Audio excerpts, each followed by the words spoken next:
अब इसी में हमने बात करी है कि भाई दो टाइप के ट्रेड्स होते हैं, एक होते हैं डोमिनेंट ट्रेड्स, दूसरे होते हैं रिसेसिव ट्रेड्स। अब डोमिनेंट ट्रेड्स क्या हैं? दोज टाइप ऑफ ट्रेड्स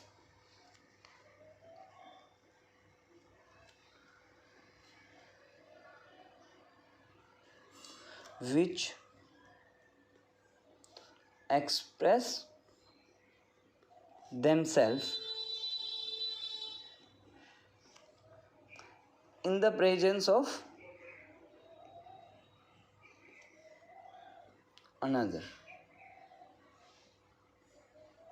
ठीक है, अभी ध्यान देना है आपने, चाहे आपसे ये डेफिनेशन जीन की फॉर्म में पूछी जाए या ट्रेड्स की फॉर्म में पूछी जाए, आपने सिर्फ एक चीज़ कहनी है भाई, वो ट्रेड्स, वो जीन पूछता है तो जीन, ट्रेड्स पूछता है ट्रेड, जो अपने आप को शो करता है, एक्सप्रेस करता है जब दूसरा कोई प्रेजेंट हो। क्लियर, समझ में आया? अब देखिए, हमने कहा tall is a dominant traits. कैसे भाई? इसको रिप्रेजेंट किया हमने इस फॉर्म में। क्लियर, या हम इसको ये भी लिख रहे हैं, समझ में आया? तो ये कैसे हो गए डोमिनेंट, कि ये है ना अपने आप को शो कर रहा है। इसके कंपैरिजन में हमने इन दोनों को कहा कि ये टोल हैं, ये ड्वार्फ था फिर भी हमने टोल कहा, मतलब फीचर किसके आए? टोल के। अब इन्हीं के बेस पर दो डेफिनेशन हो गई, होमोजाइगस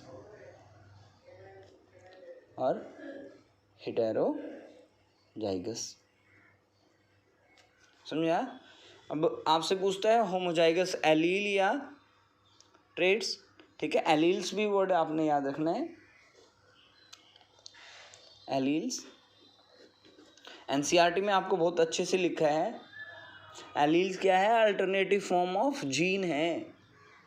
ठीक है, तो ये एलील्स होते हैं, इनको हम इस फॉर्म में लिखें तो ये एलील्स हैं, पेयर्स फॉर्म में जीन पाए जाते हैं। क्लियर? तो homozygous, both the alleles are same. देखिए, capital T. Heterozygous different, capital T small T. तो इसके बेस पर हम इन्हें कहते हैं होमोजाइगस या हेटेरोजाइगस।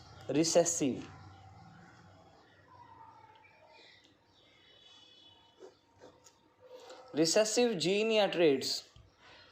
अब विच एक्सप्रेस की जगह पर आपने लिख देना है नॉट एबल टू एक्सप्रेस।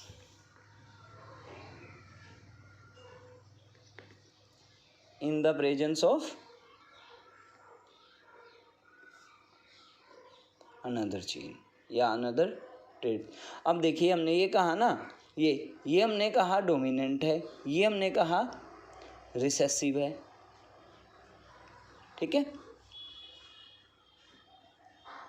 अब इस बेस पर देखिए हम क्या कह रहे हैं इसको, कि ये डोमिनेंट है। क्यों? ये अपने आप को एक्सप्रेस कर रहा है, टोल है। टोल डोमिनेंट हमेशा पहले लिखा जाएगा, ये ध्यान रखना है। रिसेसिव अपने आप को एक्सप्रेस नहीं कर पा रहा, फीचर फिर भी टोल के दे रहा, तो ये रिसेसिव। तो ये प्योर रिसेसिव भी हो सकते हैं और मिक्स्ड भी हो सकते हैं। समझ में आया भाई यहाँ तक? क्लियर?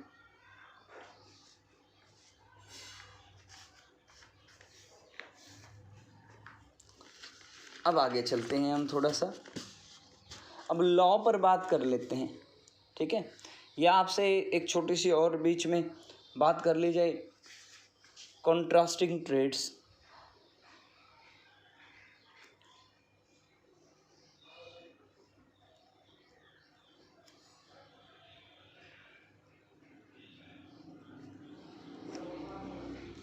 ठीक है, मेंडल ने 7 कॉन्ट्रास्टिंग ट्रेड्स चूज किए थे, ये आपने एनसीईआरटी में मिल जाएगा। हाइट के केस पर टॉल, ये आपने याद रखना है भाई बहुत carefully. Dwarf, position of flower के बेस पर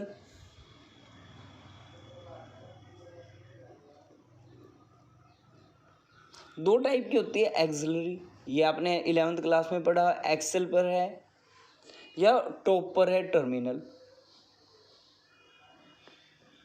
ये चीज़ भी ध्यान रखनी है, ये कौन से हैं? डोमिनेंट हैं, और ये कौन से हमारे रिसेसिव हैं। कलर ऑफ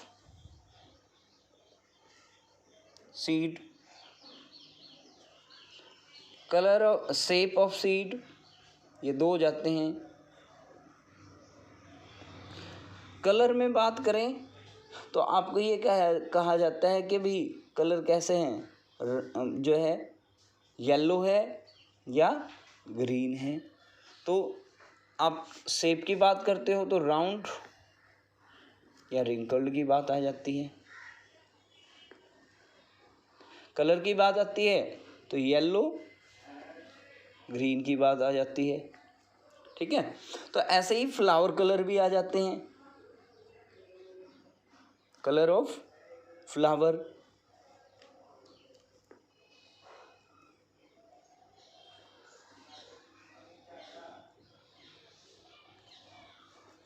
वॉयलेट हैं या वाइट हैं। ठीक है, शेप ऑफ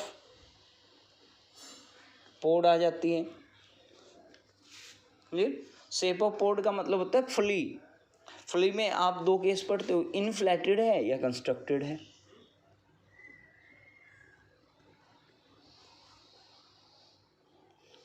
मटर की फली को देखना आप, कुछ तो बिल्कुल ठीक है कंस्ट्रक्टेड ईडी, कुछ तो आपको बिल्कुल फ्लैट दिखाई देगी, कुछ जो है आपको उभरे हुए दाने जो है मोटे हो जाते हैं जिसके, वो उभरे हुए आ जाते हैं। समझ में आया? तो कलर ऑफ फ्लावर आ जाता है, कुछ में वॉयलेट की बात कर दी जाती है, कुछ वाइट कर दिए जाते हैं। ठीक है, तो एक दो फीचर जो है एनसीईआरटी को फॉलो करना है आपने, इन चीज़ों को ध्यान से देखना।